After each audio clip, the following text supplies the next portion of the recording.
All right. Welcome back, crypto enthusiast. Happy Friday to you all. Good to see you. And once again, we are 2 weeks in a row now where we've been able to stream every single weekday without an issue. So glad that we made it on week 2, and I plan to continue doing this every single week as we are building up our community. So we had some interesting price action happen today in Bitcoin. We'll get to that in a minute. But first, I wanted to talk to you guys about Wise Lending and specifically about power farms. Those are our leveraged yield opportunities for our borrowers. So you guys know that, first of all, the unique offering of our lend protocol compared to all the other lend protocols in the space is that we are servicing both sides of the market. We're servicing both the lenders and the borrowers. Most platforms just have a page like this, Aave, Compound, any other lending protocol. They're just going to have a page like this where, you can supply, that's for the lenders, and then you can borrow.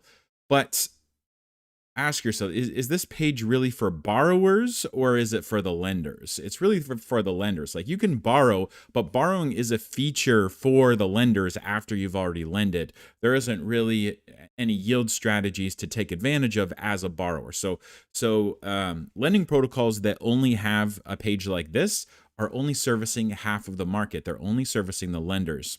On the other hand, yield aggregators are the ones that really only service the borrowing side of the market. Yes, you can lend there, but you don't have the flexibility like you do here. You can only do one thing with one asset as a lender, and they service the borrowers because they are identifying an arbitrage that's available in the market, and they are making it easy for borrowers to take advantage of that. Well, guess what? Wise Lending does both. Wise Lending is a one-stop shop protocol. It does both of the things. It not only services lenders, it also services borrowers as well. And you can see that here on our Power Farms page.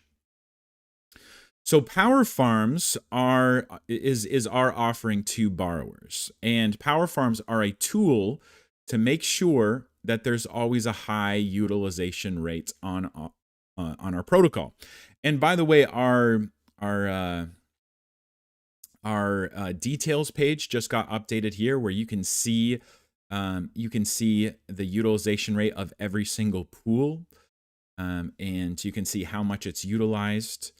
You can see the amount of tokens that are in each one of our pools, and you can see the overall utilization rate of our protocol. Now, right now, it's actually, this is as low as it has been since we launched.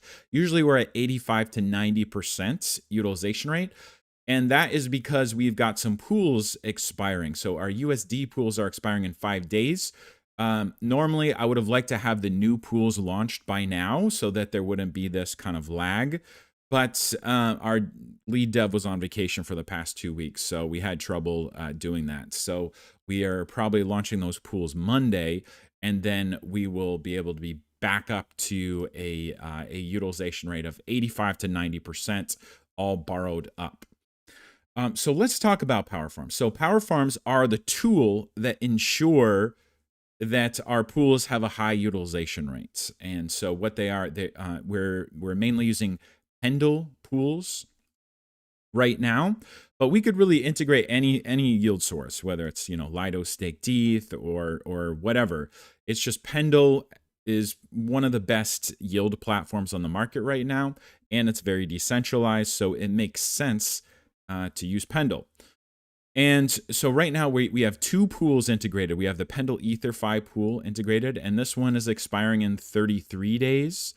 And so this is getting close to its expiration as well. It would be good to launch the next one as soon as the next one pops up.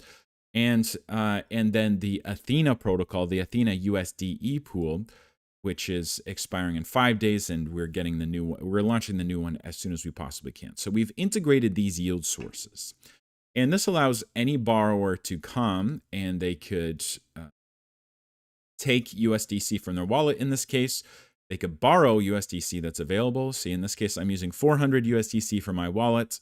I am borrowing up to 15x, so I'm borrowing 5,600 USDC. from the available, right now we have 17,000 USDC available. And so that brings my total position size to 6,000 USDC. And I'm getting an estimated 58.3% APY. This is the net APY.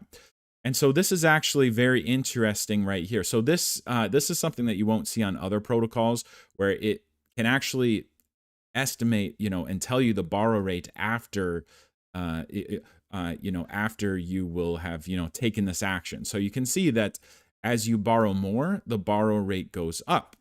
But you can also see that the source APY is 10.3%. So I could even use 500 USDC for my wallet. And let's actually try 600 and see if that's still positive. Yep, so I could actually use 600 USDC for my wallets and borrow up to 15x. That would be borrowing 8,400 USDC. Total position would be 9,000 USDC. And I could be earning 10.3% APY in that full position while paying a 9.31% borrow rate for the stuff that I'm borrowing. That would give me a net APY of 24.52%. The only reason why I wouldn't want to do this right now is because there's only 5 days left, and there's no way I'm going to be able to recoup the amount of fees and slippage that happens on this position in 5 days. So we have got, we have done the hard part here for you guys. So in calculating, the estimated borrow APY after after all this borrowing happens. Really, this is already super easy mode. If you go to any other protocol, it's not going to be like this. It's going to be a lot more complicated and difficult to understand. The only things left that we need to improve about this is explaining the amount of slippage and fees that happen when you enter in a position. So right now, depending on the position, there is an amount of slippage that happens because you're swapping, USDC or Tether or DAI or Ethereum into the Pendle pools, which are made up of those derivative assets. And so there's going to be some slippage that happens. There's going to be some fees that Pendle charges as well. And so those fees amount to about 5% of the total position size because we're using leverage.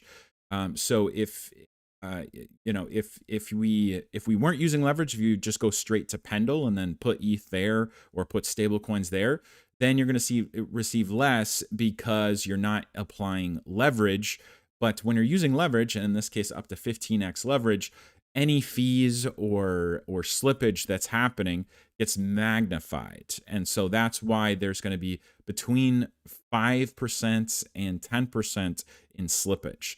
And so that's something you have to take into account when you're looking at the APY that you're earning and the APY that you're making and the amount of time that you're going to have it in the pool. So most of these Pendle pools, they're at least 100 days long when they start out, right? And so what you would want to do is you would want to go in a pool and optimize it for about 50% APY on average. Because if you're making 50% APY on the position, that means that in about 2 months' time, you'll have recouped all of the slippage and fees that are going to happen from you entering the position and then exiting the position. So that would be, the first 60 days or whatever. And then that would mean that the remaining days would be just all gravy for you, and you'd be earning that high 50% APY. And so that would average out to somewhere around 25% APY, which is still super, super, super good. So obviously the longer pools, the better. And if we go over to Pendle, you could see that there's actually some pools that are 400 days long and even ones that are like 1,500 days long. And so integrating those into our protocol would be amazing, because then you could just kind of set it, forget it for a longer amount of time and just let it earn, and the fees would be recouped within the first, small amount of days, and then you could just be earning for that entire rest of the time. Now, another thing to consider here too is that there's some auto compounding that's happening. And so if you are like, if you have positions here that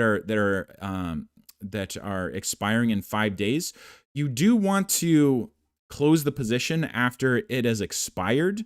However, you don't want to close it before, because you'll miss out on a chunk of the auto compounding of the fees that's happening, and it'll just be a little bit less yield for you. So I've got positions from other wallets on every single one of these power farms, and I'm waiting until these 5 days are expired. Now, no longer than that, because if I leave it in there afterwards, then I'm going to be paying the borrow rates, and I'm not going to be earning anything, because after it expires, you don't earn anything. But I do want to wait until the pools are actually expired and then close them that day for the best possible results.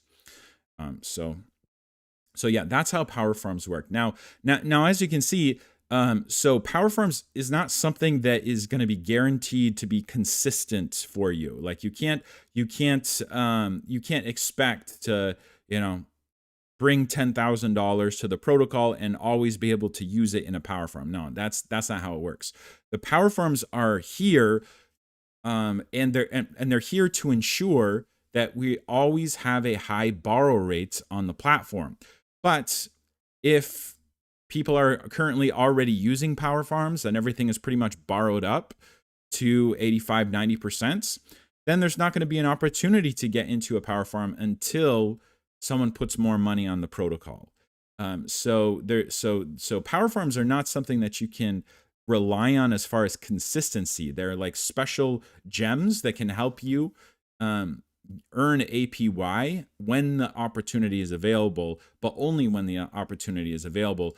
The real product here is this page where you can, put your money in the pools, and you are guaranteed to start earning from that, very block that you put in the crypto, and you'll be consistently earning every single second from that time forward. So this is the real product here on this page.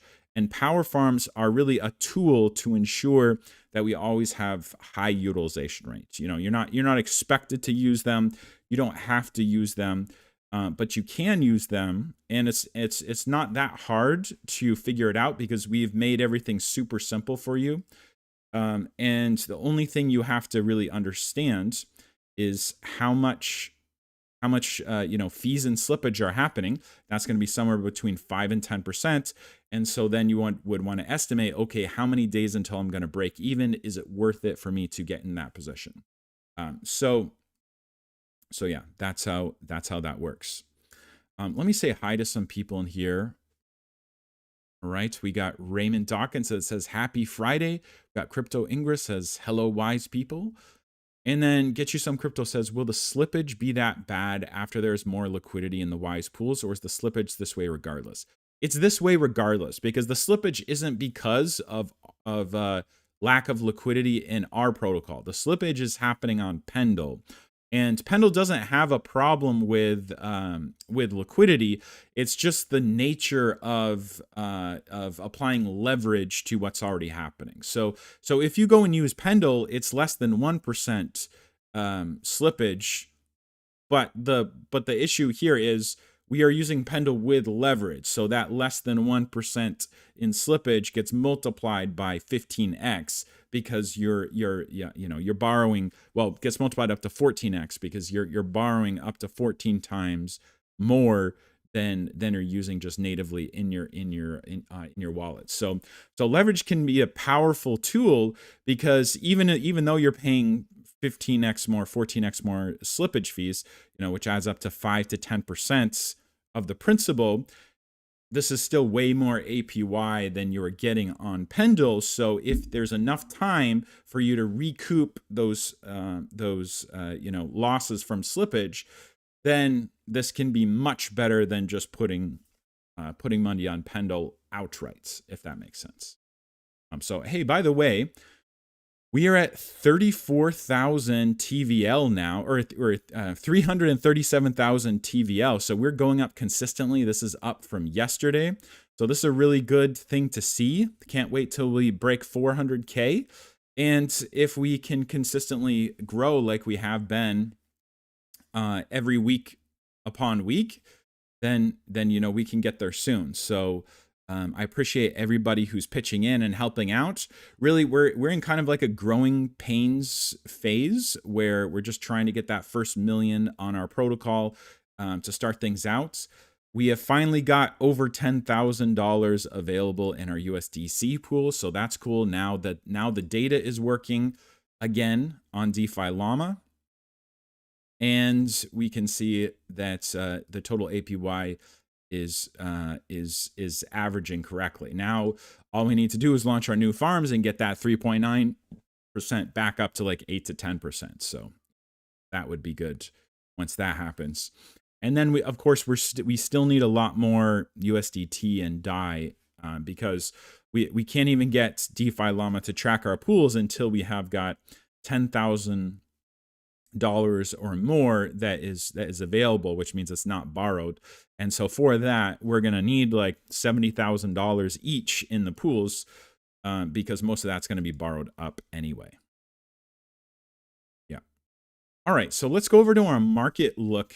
And you guys know that this week I've been telling you guys I have been bullish. The week before I was super cautious, thinking that we might experience a dip down to like retest the lows near 50,000. But this week I was pretty confident that for a number of different reasons, news related, the Fed, and just the amount of time before we're expecting those rate cuts next month, that we were going to be bullish. And so, I made a couple nice trades in this area right here. I was explained to you in the video yesterday, and I'm currently in a long, which I've captured almost this entire move up so far. And so, just like what I expect from here. Well, first of all, if we look at from what I said yesterday on the daily, how we just tapped that 50 EMA on the daily yesterday and then came down. And I was telling you guys, I was a little bit more cautious, but it really all depended on this close, whether it can close within this purple cloud. And it did. It did close within this purple cloud, and then we went up from there, and now we've very nicely broken through the 50 EMA, and there's 2 hours and 42 minutes left. And so, I mean, unless this starts crashing and closes below the 50 EMA here, then this is a very, very good sign of bullishness. And I would expect the direction generally for the next several months to be up from here.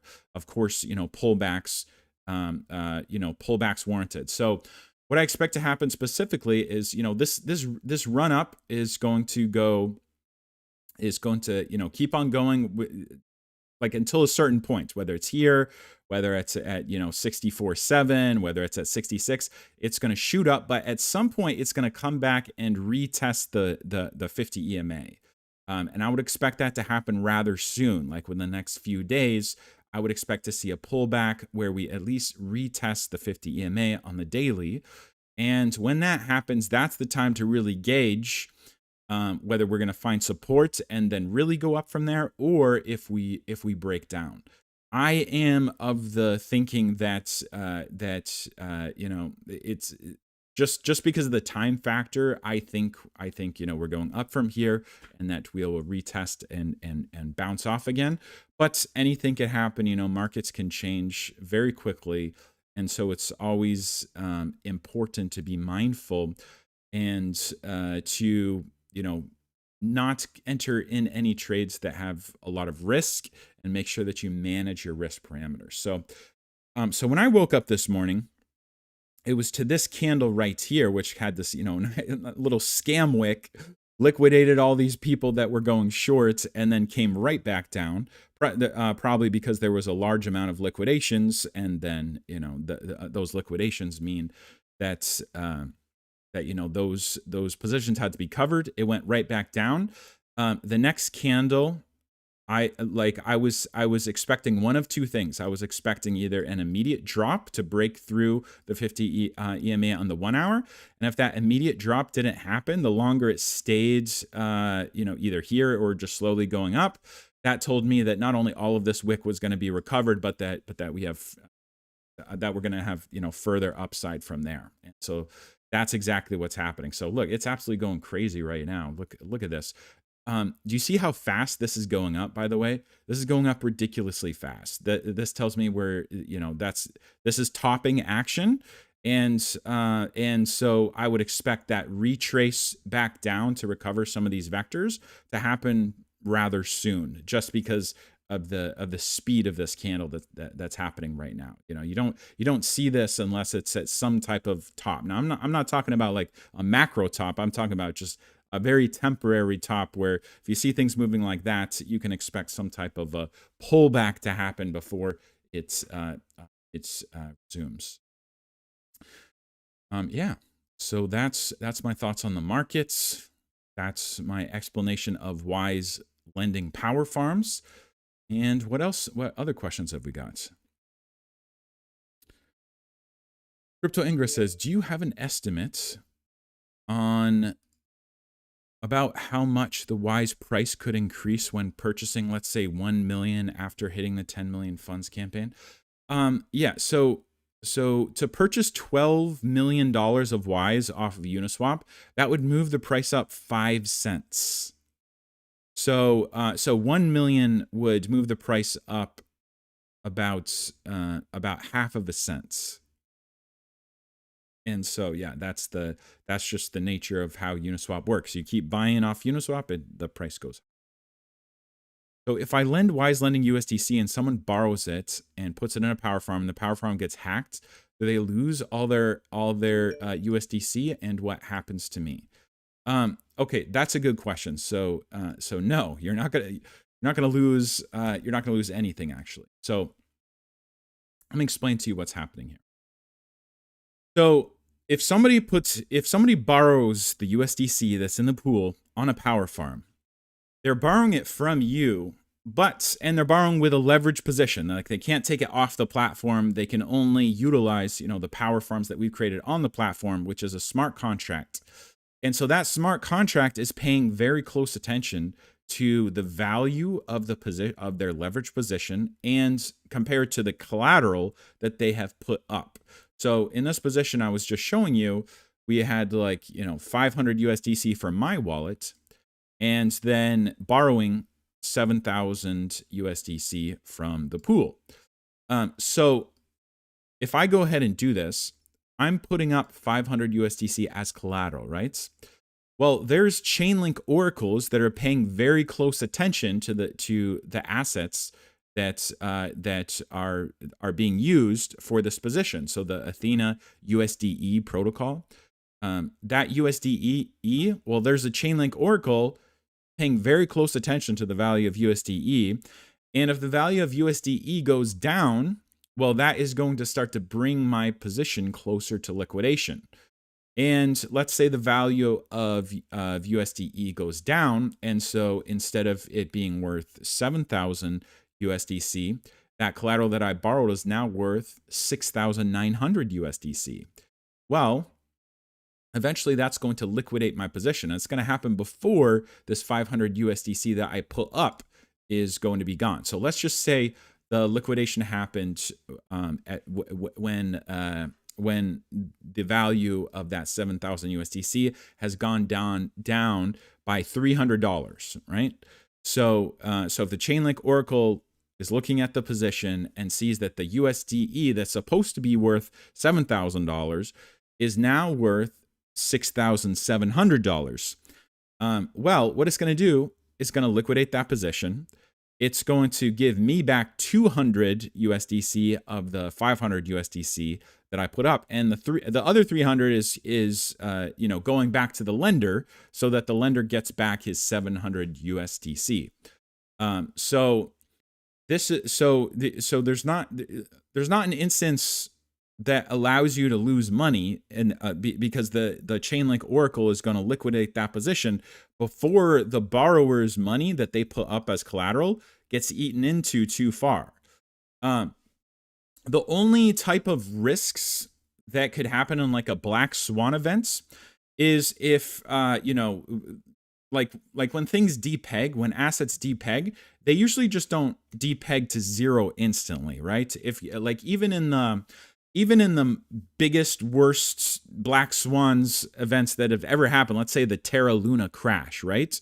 So the Terra Luna crash, their stablecoin, which was by the way an algorithmic stablecoin, not like not like USDE. USDE is not an algorithmic stablecoin; it's a synthetic stablecoin. Big difference there. Backed by actual value. So in the Terra Luna collapse, the value, even in that terrible black swan event, it didn't just go from what their stablecoin being worth $1 to zero instantly. No, it just slowly starts to depeg. And that's the way it works pretty much all the time. The only time you'll ever see like 100 to 0 in an instant is like if you literally get rug pulled, and that's some meme coin or something. The developer pulls the liquidity and boom, you get rug pulled. Most of the times, even when things depeg, they will slowly depeg over a period of minutes, maybe like a 45-minute time period. That's the time period for when the last what was it, Renzo Renzo Eigenlayer ETH protocol, when it depegged, it happened over a 45-minute period. So what is actually happening while the depeg is happening, and what can protect you against that, right? Because we don't just integrate any Pendle farm.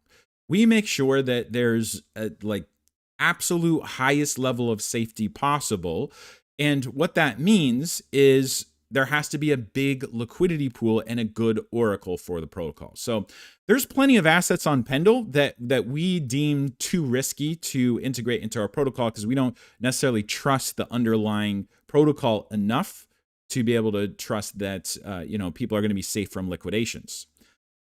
On EtherFi, the EtherFi Pendle farm, that's a different story. We trust this a lot. On the Athena USDE protocol Pendle farm, we trust that a lot. Why? Well, because there's deep liquidity on exchanges, on DEX exchanges, not centralized exchanges. EtherFi has got like $100 million worth of liquidity on Uniswap. That's a very deep pool. It's not as big as our Wise Ethereum pool, but $100 million worth of liquidity on a protocol. This is hugely important because let's just say a depeg does happen to EtherFi, right? Well, there's $100 million on Uniswap. So that would mean there would have to be millions of dollars of sells before EtherFi ETH is going to depeg to an amount that makes it anywhere even close to being risky for our users. Because let's just say right now, today, EtherFi, their account gets taken over by a hacker. They start posting some FUD. People are like, oh no, what's going on with EtherFi? Sell, sell, sell. And everybody starts selling EtherFi and it starts depegging, right? Well, guess what? Our Chainlink oracles are going to pick up on that the second it starts happening. And any people that have power farm positions would be liquidated far before that's an issue. And we know that all those positions are going to be liquidated before it's an issue because of the fact that there's $100 million of liquidity for EtherFi ETH on Uniswap. There's no physical way for these positions to create bad debts on our platform when you've got $100 million of EtherFi ETH sitting on Uniswap and a Chainlink oracle plus a backup oracle that's monitoring that at all times, making sure that the value is there. Also, EtherFi has enabled redeeming, which means that at any time you can take EtherFi ETH and you can bring it to their contract and you can redeem the underlying ETH to make it regular ETH. You can take your EtherFi ETH, you can redeem it for regular ETH. Same way as like the Circle company that made USDC. You can, like, if you're an institution or whatever, you can bring USDC and redeem it for US dollars. You can redeem it for the underlying dollars. So there's no reason it should depeg at all, because when there's a redeem factor, like if it started depegging at all, well, people would just be redeeming it for $1. And this is actually something that's happened with USDT Tether several times before. Tether has maybe depegged 1 or 2 cents down to like 98 cents. Well, when they do that, institutions are just redeeming their Tether for $1 until it achieves the peg again, and that's basically giving free money to those institutions, because there's a redeem function. Same idea with EtherFi. They actually have a redeem function. So the fact that they have a redeem function, it should never depeg anyway. But even on top of that, they've got $100 million of liquidity, which ensures that your positions are protected. And if they ever become slightly unprotected, then they're going to be like the borrower's positions are going to be liquidated far before that becomes an issue. And it's going to convert all that EtherFi ETH in the Pendle position back to regular ETH and then put it back in the pool here. Same thing for the Athena protocol and their USDE. USDE, very deep liquidity, very good oracles, Chainlink oracles for USDE.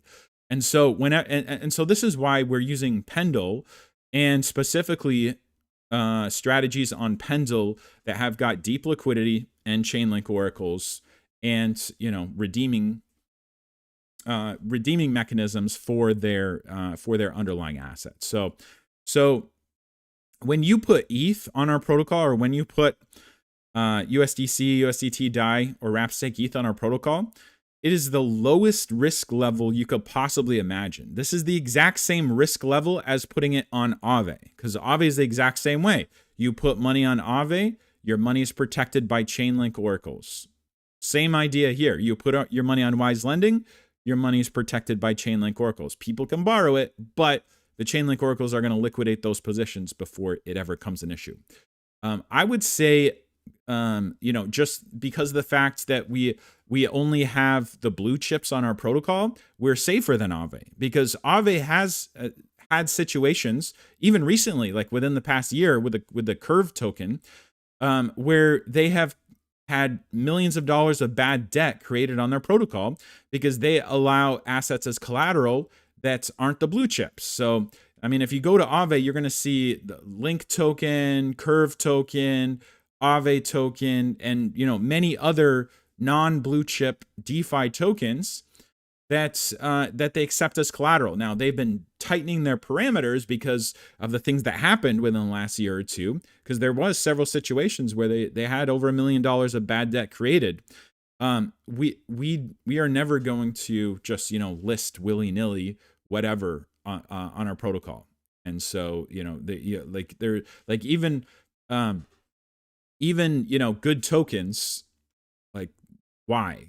We want to be the safest protocol that's generating the biggest yield on the blue chips. If we're offering the best yield on Ethereum and the best yield on the 3 biggest stable coins, then that's good. Like, our product is good at that point. There's no need to introduce any more risk by adding kind of these weird other types of tokens that could create bad debt situations. So yeah, I hope that answers your question. It's extremely safe. We're not really introducing any more risk than any other type of regular borrower on the platform. So it's the same type of risk level, because you're still protected by Chainlink oracles, just like Aave, and you've got big pools of liquidity. So it's not like the price can go from 100 to 0 in a time that would create a window for bad debt. It's not going to be possible. There's too much liquidity, and the position is going to get liquidated far before that liquidity goes to 0. All right. What else have we got here? It seems like 50 million USD worth of positive net buys on Wise token within a 12-month period would be a very good thing. Yeah, absolutely it would be. Peter, how many millions of dollars per year in positive net buys each the next 12 months period for 3 years? Is that a question? Where's the question in this? How many millions of dollars a year in positive net buys for the next 12 months period? I don't really understand that question. oh, how many millions of buys per year do you expect in the best case scenario? Okay, so here's what I expect. All right, I know that eventually there's going to be hundreds of millions of dollars of buys on Wise eventually, but it's going to be really hard to predict when that's going to happen, because I know how it's going to happen, but it's hard to predict when it's going to happen. So why don't I just tell you how it's going to happen? So here's how it's going to happen. So we already have created like a price floor in ETH for Wise, right? And right now it's sitting very close to that Ethereum price floor, meaning that your risk versus Ethereum is very little if you're holding Wise token. So Wise token at this point is pretty much just like holding ETH, with a maximum risk factor of like maybe 5% of possibility of your Wise going down versus ETH. So we've created that baseline value. And now that was phase one. Now we're on to phase two, where we have this protocol that we created that has the potential to be like a top 10 lending protocol. Like, honestly, if this really catches on, this should be the number one lending and borrowing protocol. Eventually, we should be able to replace Aave, although that's kind of silly to say, because we also are built on top of Aave too, but then only, not built on top in such a way where all our money is sitting on Aave, but only the money that's not being used in power farms is on Aave. So 10 to 15% at all times. So we're not necessarily trying to like kick Aave out of the space. We're growing symbiotically with all of our counterparts. And I think we're just offering something better than what's available right now, because we are a lend borrow market that is servicing not just the lenders like Aave does, but also the borrowers like yield aggregators do. And this creates better capital efficiency, which creates higher APY across the board. And so I think this is something that can really catch on, and do really well. But the thing is, like, how long does that take? I don't know. I don't know if it's going to take 3 months to start gaining traction, 6 months, 1 year, 3 years. I don't know. I just know that, I'm raising $10 million right now to try to help speed up that process through good marketing programs, and just from, seeding the liquidity on the protocol. So, and also, creating the referral program that hopefully will catch on too. So, timing is always really hard to predict. I know exactly how it's going to happen. It's just, how long does it take for the referral program to catch on and really blow up? How long does it take for our marketing to start gaining traction, for people to start recognizing what we have? Like, most people don't even know about Wise Lending right now in the crypto space. And so until that changes, we just got to put ourselves out there and keep on marketing and show people the returns that they can make. So yeah, it's like, that's going to be a hard one to predict. But I do know that once we do start getting traction, people are going to start comparing us to Aave, comparing us to Maker, and seeing that, oh wow, these guys only have a $12 million market cap right now, and they've got a price floor in Ethereum, and they've got 200 million in liquidity on Uniswap, and they can burn up to 100% of their revenue, compared to everybody else that can only burn a little sliver of their revenue, because all the revenue is called for. That's the profits for all the VCs that invested in the protocol. So we're the only protocol that still owns its 100% of its equity, like compared to the big ones. Aave, MakerDAO, they've already raised like $30 million, sold a lot of equity. And they have founders that want to get paid, and that are going to be, a lot of that revenue is theirs. It's not the same with us. Like, this was made to be a community-owned protocol that is the most efficient that it can possibly be. And I'm willing to sacrifice everything, every little bit of revenue, to establish that growth and to bring the people in. And so I would rather be a participant in the a large ecosystem that I have built, and basically a small fish in a big pond, rather than a big fish in a little teeny tiny pond. So I would be more than happy to just make my money back, based on the value of Wise tokens, that like my own personal Wise tokens going up. I don't need to earn 10% of the protocol revenue. I don't need to, sell the company for millions of dollars. That's not the way I want to do this. Like the whole point was to create something that is useful for all and that can really, really help a lot of people, including myself, because when I got into crypto in 2017, we didn't have a protocol like this where I could just, put money on the platform, start earning best in class APY, super low risk, and also, have a referral program where I can start building a passive revenue stream. But now we do. And so I don't see any more questions, guys. And we have gone for 40 minutes this time. So thanks for hanging out. And I hope you guys have a great weekend, great rest of your day today. And we'll start up again Monday as usual, and we'll go for 3 weeks in a row, nonstop, every single weekday streaming for you guys. So thanks so much for coming out. Have a great day. Have a great weekend. And we will see you in the next live stream on Monday.